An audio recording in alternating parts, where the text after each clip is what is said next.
berkat yang terbaik turut buat. Selamat hari Minggu buat kita semuanya di tempat ini ada. Mari sama-sama kita belajar firman Tuhan hari ini dari Kejadian 3 ayat 1 sampai ayat yang ke-6.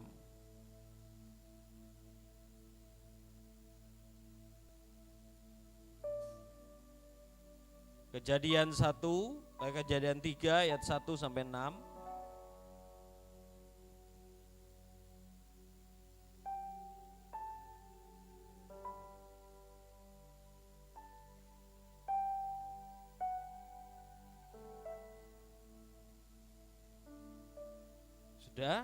Sudah katakan amin. Oke.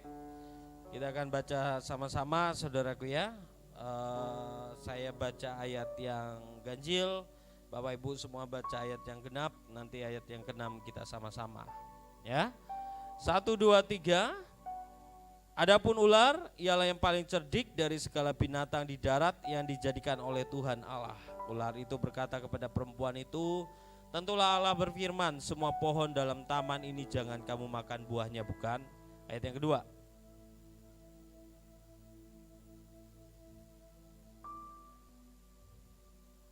Tunggu sebentar. Masih suara Bu Yuyun aja yang paling besar ya. Saya 1 2 3 yang kedua.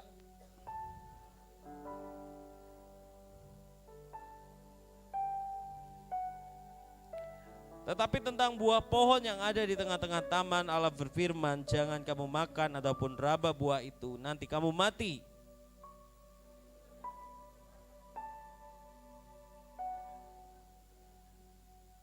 Tetapi Allah mengetahui bahwa pada waktu kamu memakannya, matamu akan terbuka dan kamu akan menjadi seperti Allah, tahu tentang yang baik dan yang jahat. Sama-sama.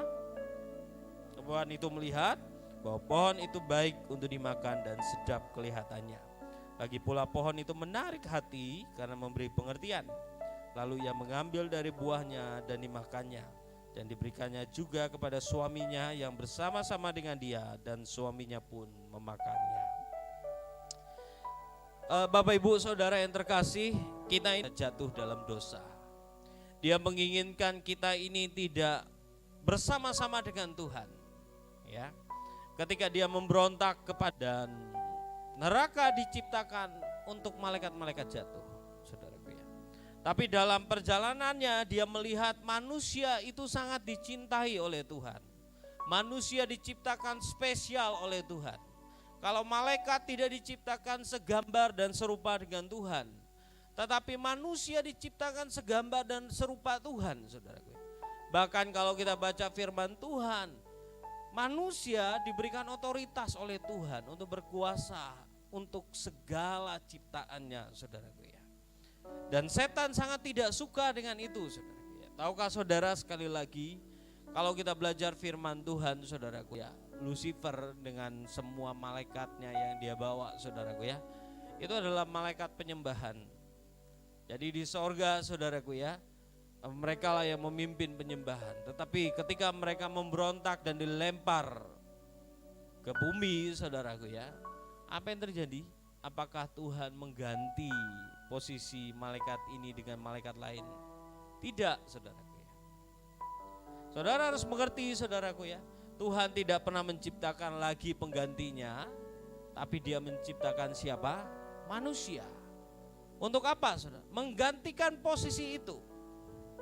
Makanya kita ini, saudaraku, anak-anak Tuhan harus paham, kita ini diciptakan untuk mengganti posisi itu, untuk menjadi penyembah Tuhan. Amin. Makanya kita ini harus belajar, saudaraku, bahwa hidup kita ini sangat diinginkan oleh Tuhan. Untuk kita membawa worship kita, penyembahan kita kepada Tuhan. Tapi setan lihat itu semuanya, potensi-potensi yang ada itu, saudara, membahayakan dia. Akhirnya apa? Aku juga mau balas dendam. Dia gak bisa balas dendam sama Tuhan, dia gak bisa marah sama Tuhan, saudara. Apa yang dia cari? Ciptaannya, manusia.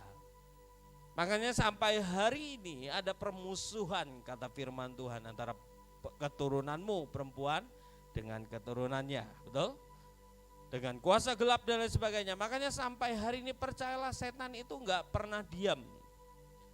sampai kesudahan zaman, bahkan dia sudah tahu waktunya sudah semakin singkat, waktunya dia untuk ada di tengah-tengah dunia ini semakin singkat. Karena firman Tuhan di kitab Wahyu katakan bahwa ada waktunya, ada masanya mereka akan dilempar ke lautan api. Kalau hari ini Bapak Ibu sering mendengar kesaksian saudaraku ya, itu masih Hades, alam maut.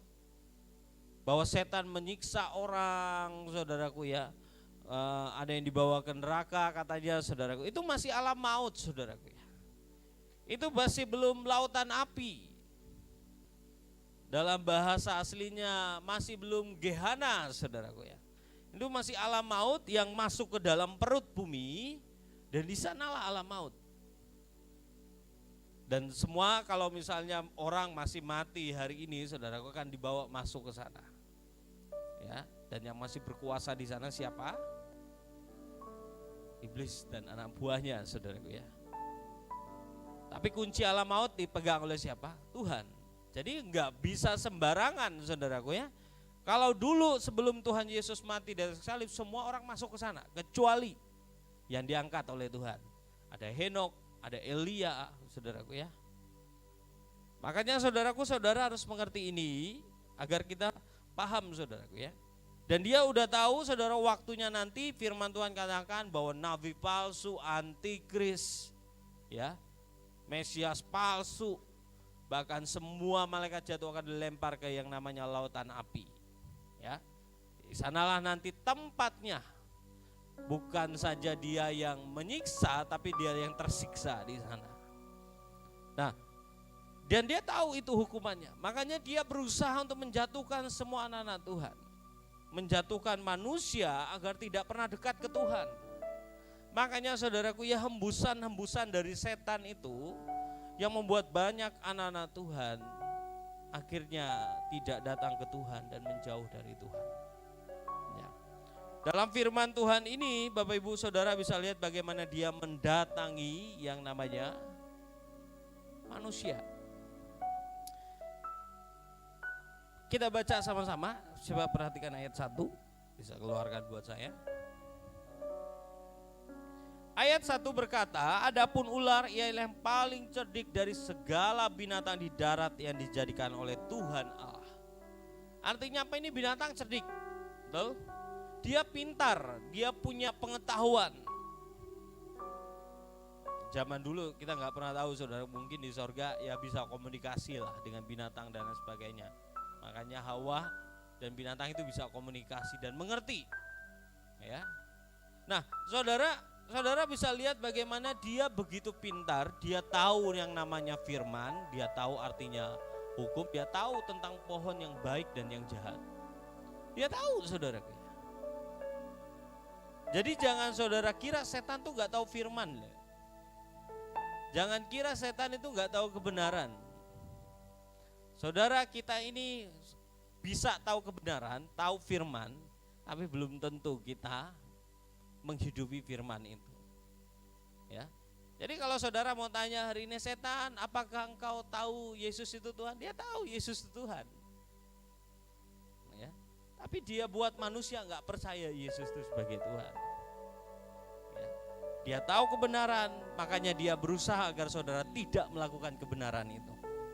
Karena kalau saudara melakukan kebenaran itu, dia enggak bisa buat apa-apa. Tapi ketika saudara tidak melakukan kebenaran, dia berkuasa atas hidupmu. Paham ya? Makanya dia berusaha untuk manusia itu jangan sampai kamu tahu kebenaran, jangan sampai kamu hidup di dalamnya, tapi kamu keluar. Dan akhirnya itu yang dia tuntut di hadapan Bapa di sorga untuk menghukum semua manusia. Ya. Jadi hati-hati saudaraku ya. Setan juga bisa menyerupai malaikat terang. Dia bisa kayak mengajar, kelihatannya baik, bisikannya lembut saudaraku ya. Nah, bagaimana caranya untuk setan seringkali menjatuhkan anak-anak Tuhan? Semua pertanyaan, kenapa ya, kenapa ya, kenapa ya? Kenapa harus terjadi seperti ini? Kenapa begini saudara? Saya percaya saudara akan diingatkan Tuhan dengan kebenaran firman Tuhan, sama seperti yang perempuan ini katakan. Buah pohon-pohonan dalam taman ini boleh kami makan, tetapi tentang buah pohon yang ada di tengah-tengah taman, Allah berfirman, jangan kamu makan ataupun raba buah itu, nanti kamu mati. Tahu gak dia perintahnya apa? Jelas, anak-anak Tuhan juga saya percaya tahu perintah Tuhan, betul? Jangan membunuh, jangan mencuri, jangan memfitnah, ya, jangan membenci, betul? Tahu kan? Apalah saudaraku ya? Jangan memberontak, hormatilah ayah dan ibumu. Tapi kenyataannya saudaraku ya, banyak orang tidak menghidupi itu. Kebanyakan anak-anak tuh saudaraku yang dengerin khotbah mungkin kurang apa, mungkin ada yang udah jawab. Saya baca Kejadian sampai Wahyu udah selesai ratusan kali. Ya. Tapi tetap tuh saudaraku ya, ketika ditantang seperti ular, sampai ular berkata seperti ini, sekali-kali kamu tidak akan mati kok. Tetapi Allah mengetahui bahwa pada waktu kamu makannya, matamu akan terbuka dan kamu akan menjadi seperti Allah, tahu tentang yang baik dan yang jahat. Nah, seringkali kita tahu kebenaran, seringkali setan juga menghembuskan, iya betul, hormatilah ayah dan ibumu. Tapi kan ayah dan ibumu jahat, jadi kamu pantas saja benci sama mereka. Pantas dong kamu ngomongin mereka, nggak apa-apa karena memang mereka jahat. Sering nggak kayak gitu? Firman Tuhan katakan, hormatilah para pemimpinmu yang bertanggung jawab atas hidupmu, yang berdoa di hadapan Tuhan. Betul? Saya ada cerita kemarin kan buat Petrus, saudara. Apa yang terjadi? Di kitab Ibrani kalau nggak salah, saudara. Doakanlah para pemimpinmu agar mereka juga berdoa buat engkau di hadapan Tuhan. Tapi kalau kamu mengecewakan hati mereka, mereka berhenti berdoa buat engkau, mereka marah, mereka pahit dengan engkau, nggak ada yang mempertahankan engkau di hadapan Tuhan.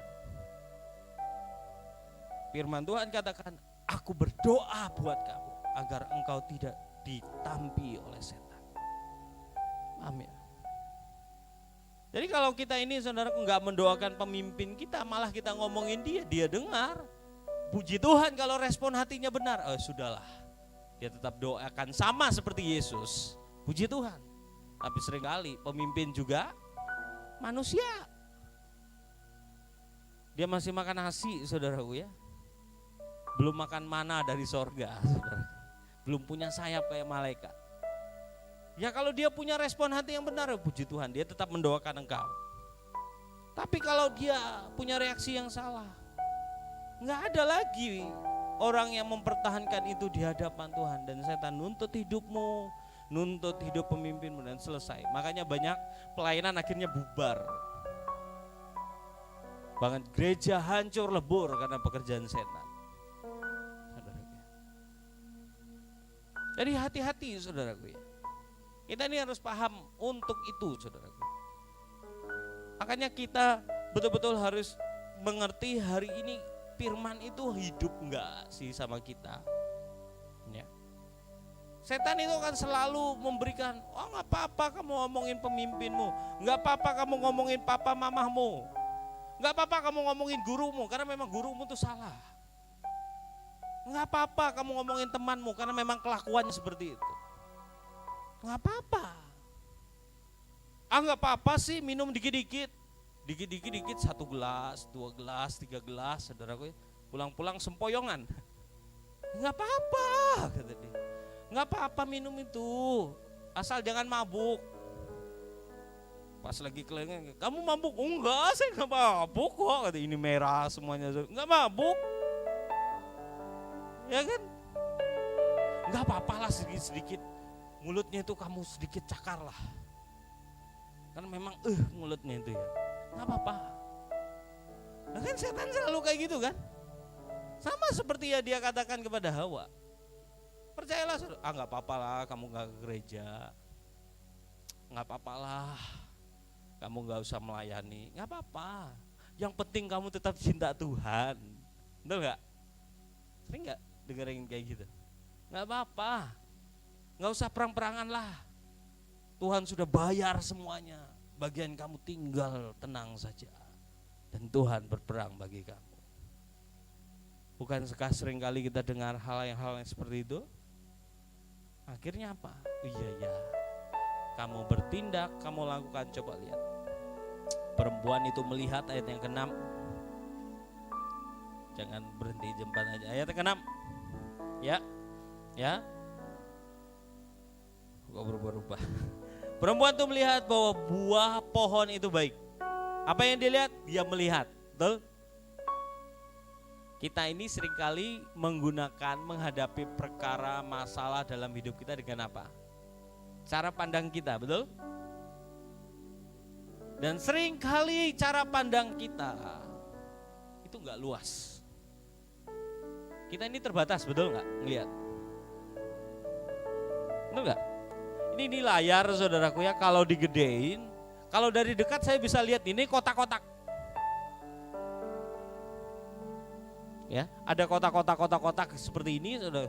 Tapi kalau misalnya kita lihat dari dekat, saudaraku ya, bentuknya kotak. Tapi makin jauh kita bisa akan lihat bahwa oh ini sebuah gambar. Betul?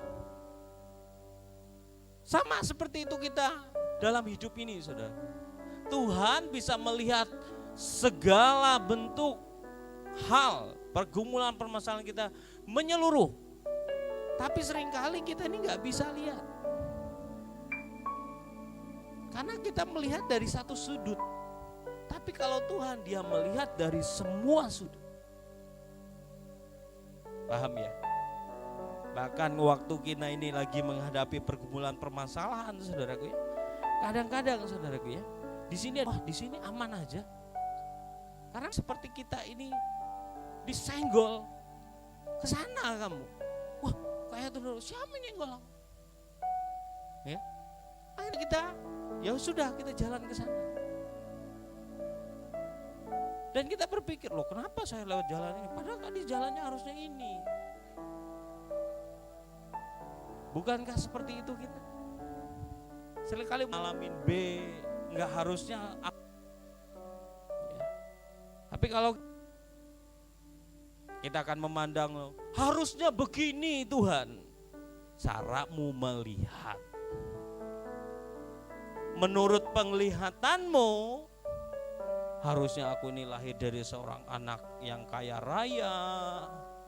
Aku ini harus lahir dari anak pejabat. Sehingga hidupku tidak harus menderita seperti ini. Ya, biar aku bisa liburan, ya flexing.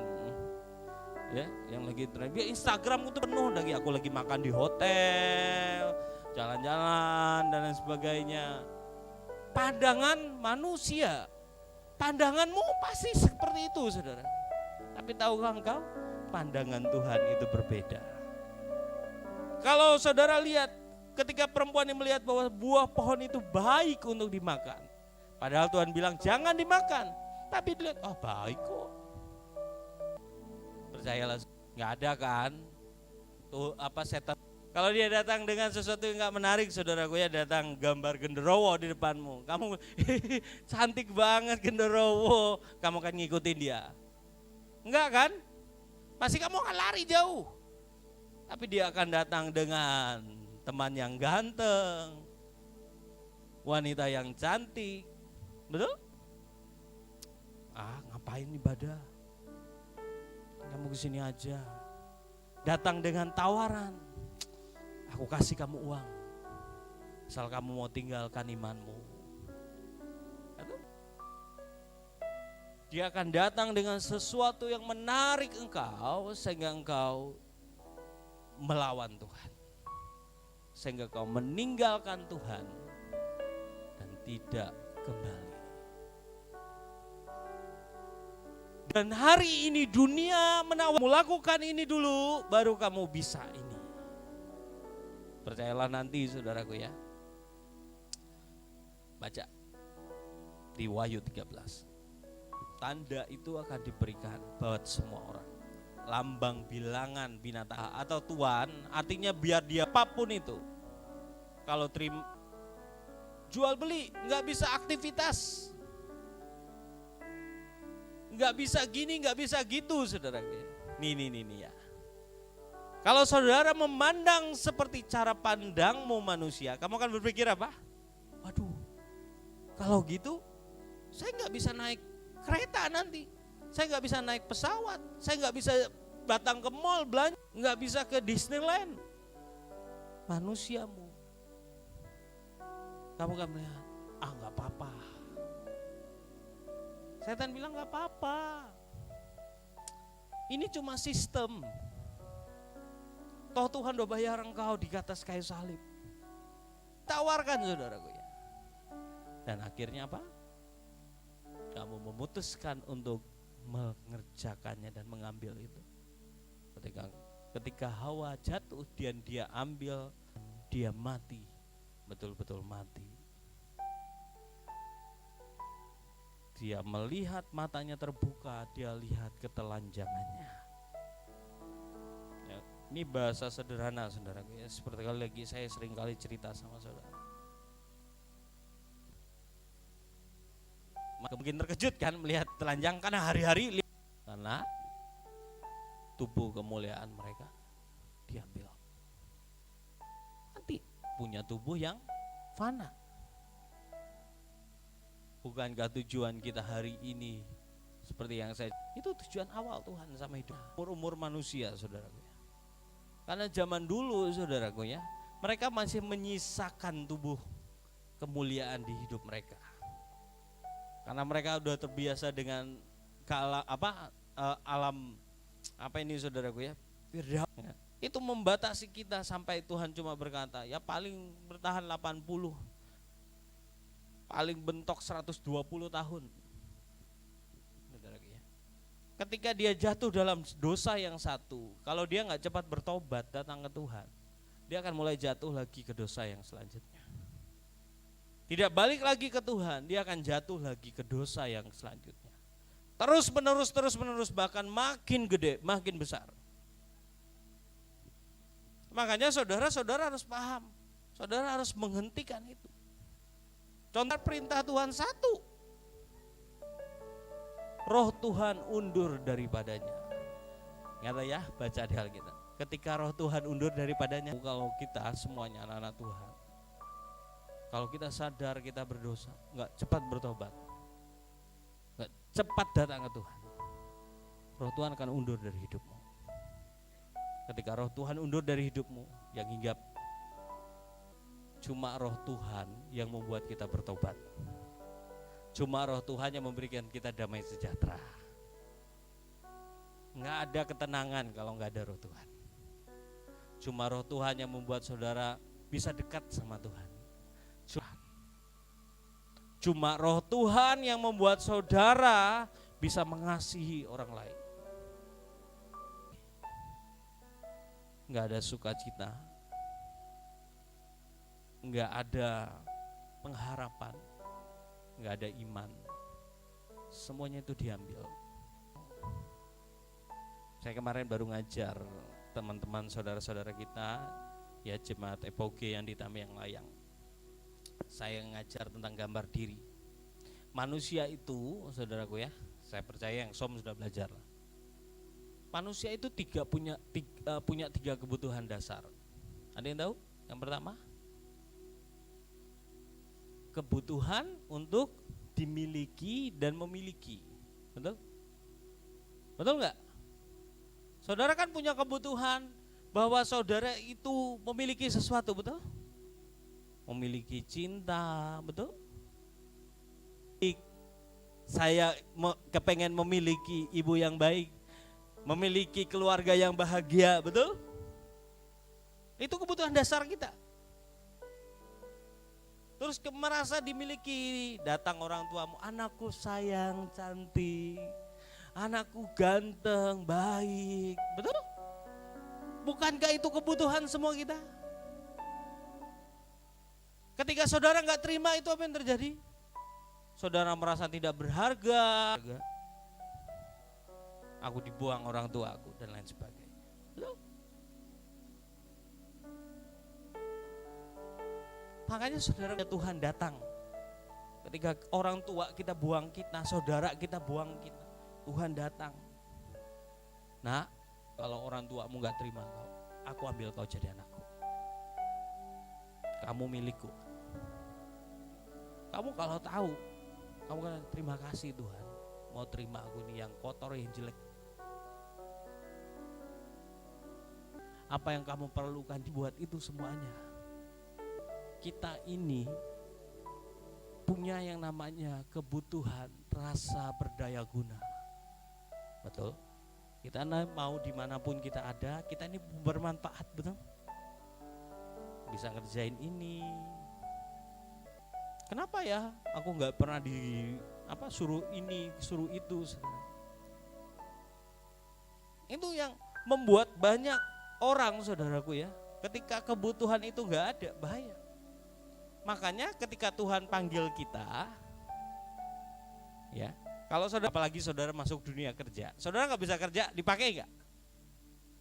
No, nggak akan dipakai. Di gereja besar sekalipun, saudaraku ya, yang melayani di atas panggung misalnya, penyanyi, WL, diseleksi nggak? Bagianmu cuma, saya ini punya teman, ya. Bahkan saya berapa kali ikut workshop gereja besar, saudara. Dia cerita, kami ini kalau di gereja kami untuk siapapun yang mau jadi WL, singer, minimal harus bisa main 3 alat musik. Serius. Terus kita lihat wajahnya seperti apa, good looking atau bad looking. Lo serius, saudaraku ya. Biar ketika nanti di depan kelihatan, wow cantik. Mau mainnya di sekolah minggu aja deh. Paham ya? Dan itu terjadi. Makanya Tuhan datang. Ketika Tuhan datang, enggak apa-apa nak. Aku kasih kamu talenta. Ayo layani aku. Kalau orang gak terima kau, aku terima kau. Tahu kan Nick Vujicic? Nick Vujicic gak punya tangan, gak punya kaki, cacat dari lahir, ditolak orang tua. Tuhan menerima dia normal, saudaraku, dan anak. Kalau kamu datang ke manusia, manusia cuma membutuhkan engkau kalau kamu bisa sesuatu. Tapi kalau Tuhan kamu gak bisa sesuatu, dia berikan engkau potensi, talenta untuk kamu bisa buat sesuatu. Paham? Makanya jangan salah. Tapi setan gunakan itu untuk menjatuhkan banyak orang. Banyak orang, saudaraku, ribut di gereja karena kepengen dihargai. Dalam pelayanan, lomba-lombaan untuk kelihatan wow. Tujuannya apa? Biar dapat tepuk tangan. Karena rasa ingin dihargai itu, ya. Loh, dalam rumah tangga juga sama kan? Suami minta dihargai, istri juga sama, betul? Anak-anak juga sama, hargain saya juga mah apa? Iya. Saya juga anak nih. Nanti untung gak pembantu juga ikut datang, hargai saya juga. Dan semua orang kepengen itu, saudaraku ya. Kepengen dihargai. Tapi dalam kenyataannya, saudaraku, dia marah dengan orang tuanya. Mungkin suami marah sama istrinya, istri marah sama suaminya. Terus di gereja juga enggak dihargain, dia marah. Di gereja ini tidak ada yang menghargai saya. Saya keluar saja dari gereja ini. Saya pindah ke gereja yang lain. Wah, di gereja lain saya dihargai awalnya. Setelah itu kok sama ya? Sampai akhirnya dia keluar lagi dari gereja ini. Sampai ujungnya dia bilang, saya tidak mau bergereja, semua gereja sama. Saya maunya cuma taat dengan Tuhan. Karena Tuhanlah yang menghargai saya, Pak. Carinya adalah rasa berharga di hadapan Tuhan. Saya percaya, saudara, kalau saudara ngerti saudara itu sangat berharga di mata Tuhan, amin. Saudara itu dicintai oleh Tuhan. Ingat, dia menebus saudara dengan nyawanya sendiri. Sebegitu berharganya saudara. Firman Tuhan katakan saudara adalah biji matanya yang dijaga, dilindungi. Saudara itu adalah pribadi yang sangat dikasihi oleh Tuhan. Sampai dia rela tinggalin sorga untuk nyelamatin saudara. Ya kan? Perlu gak kita cari yang lain lagi? Gak usah. Saudara, ketika kita mati semua orang. Maaf, saudaraku ya. Saya ini gak punya contoh nih ya. Sebentar.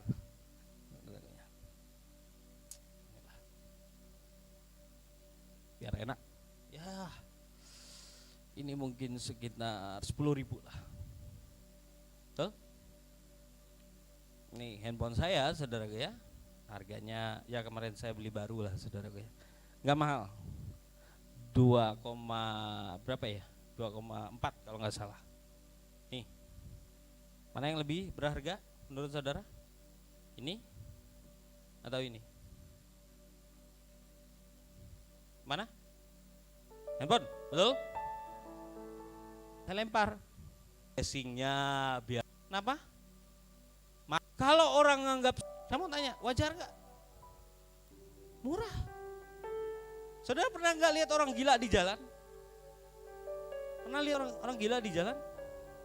Tawa-ketawa sini. Ada nggak saudara datangin? Ini berharga banget. Saudara peluk, ada? Saya mau tanya. Nggak ada. Coba kalau yang datang itu kembung. Yang datang itu siapa sih katanya kemarin? Jin itu loh saudaraku ya. Apa itu jin? Jin BTS saudaraku ya. Jin jahat. Saudara akan datang saudaraku ya. Kemarin aja lah di Gelora Bung Karno datang apa? Cuma untuk apa? Nonton. Kenapa? Karena mereka bernilai.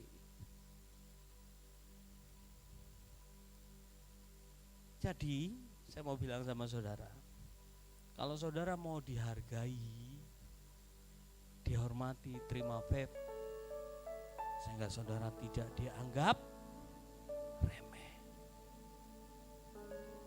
Amin. Kalau Tuhan didikin, karena tujuannya membuat engkau bernilai. Sehingga tidak ada orang yang sana Daniel. Enggak. Tapi ada orang dan bisa bantu melayani enggak dan bisa tolongin kakak enggak dan dia ada bantuan. Yang cari-cari itu saudaraku, kalau saudara dicari itu karena saudara bernilai. Coba lihat manusia. Ketika manusia jatuh dalam dosa, dia makin rusak, makin parah. Betul? Tapi kalau kita ini dikenal orang yang rajin, takut kalau kerja setia. Kalau kita kerja, orang tahu, wah kalau dia ngerjain sesuatu the best. Kalau kerja, jangan cari orang. Ada. Ya karakter yang cari-cari alasan, dia harus mengerti saudara, agar kita ini jangan sembarangan sama hidup kita.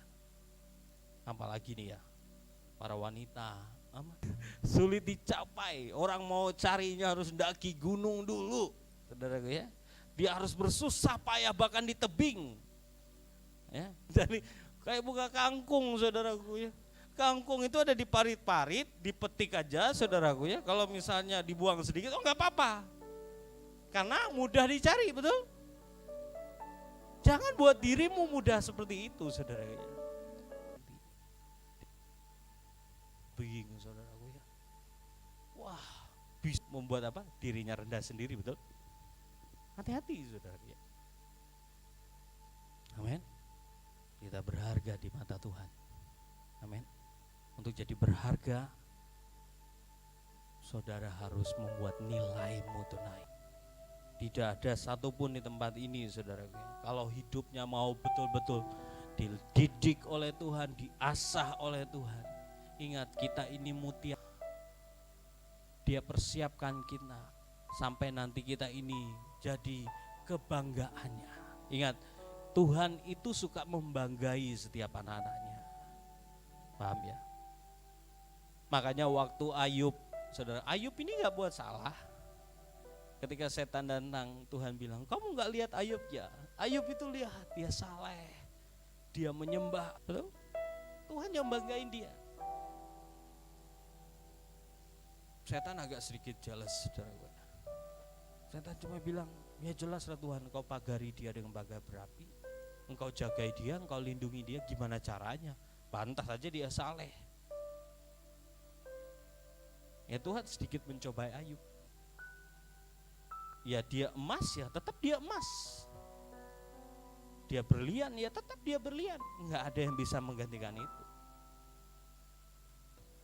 Jadi barang yang mulia di hadapan Tuhan. Amin. Jangan sampai kita ini memperburuk hidup kita dengan dosa demi dosa yang kita lakukan. Jangan menghancurkan diri kita sama seperti Saul. Ada lagi contoh di Alkitab namanya Simson. Semua pemberontak penjajahan yang dilakukan atas bangsanya orang-orang Filistin. Dia dipanggil Tuhan untuk jadi berkat buat bangsanya. Dia gak hormat sama orang, dia pesta pora, dia ngambil perempuan sembarangan, dan dia mati dengan cara yang tragis. Puji Tuhan kali ini. Dan dia membayar harganya, harus jadi apa? Jadi martir.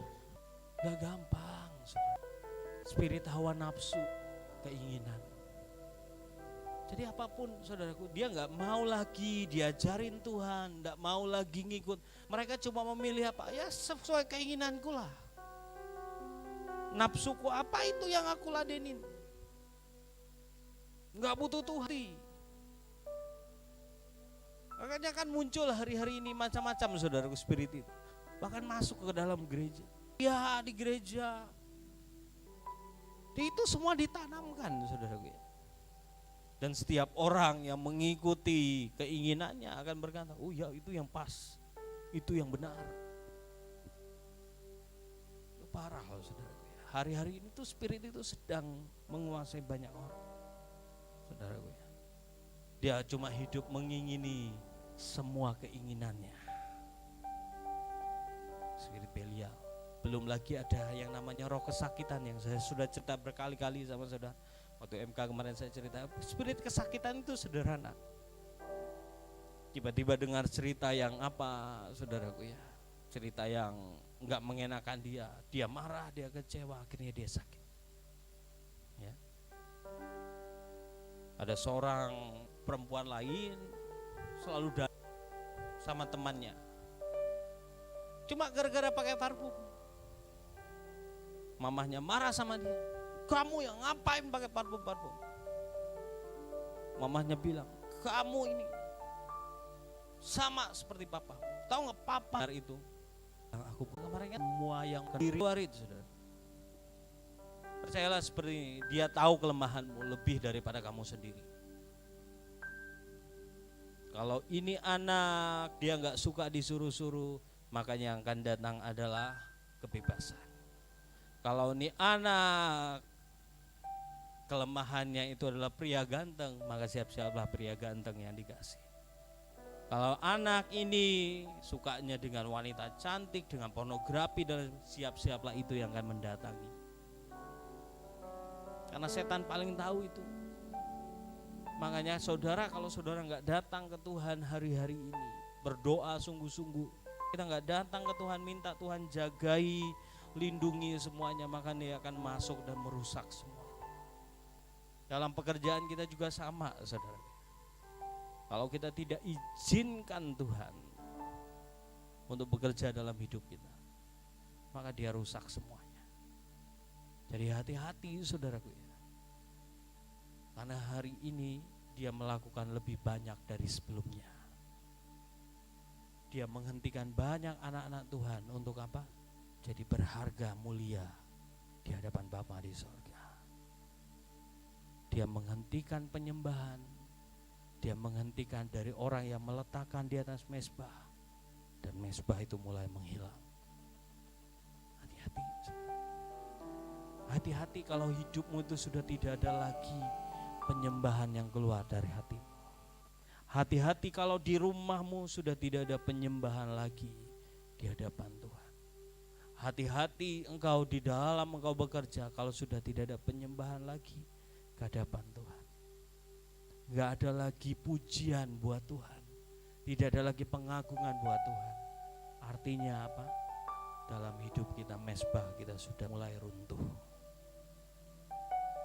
Jadi sekali lagi saya mau bilang sama saudara, jangan biarkan korbanmu tidak naik di hadapan Tuhan.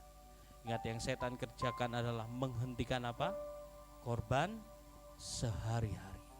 Korban pagi, korban petang, dia akan hapus semuanya. Nah, kalau hidupmu sudah tidak ada lagi penyembahan lagi, dia sudah berhasil untuk menghapus korban sehari-hari. Penyembahan itu kan sederhana. Bangun pagi kamu berkata, Tuhan Yesus engkau baik, terima kasih buat nafas hidup, terima kasih buat semua yang kau kerjakan, terima kasih Tuhan. Itu korban yang kamu naikkan. Ketika kamu diomongin orang, kamu terima kasih Tuhan, aku boleh diomongin orang, tapi aku memilih untuk tetap mengasihi orang itu. Itu korban di hadapan Tuhan. Ketika keadaan tidak enak, kamu tetap berkata terima kasih Tuhan, kau baik. Itu korban di hadapan Tuhan. Ya. Jadi saudaraku ya, mari kita membawa itu di hadapan. Jangan sampai kita masuk dalam kejatuhan dosa. Ingat, setan selalu menampilkan yang menarik. Tapi jangan percaya, bagian kita itulah taat, dengarkan perintah Tuhan, setia sampai akhir. Tutup Alkitab saudara, kita doa.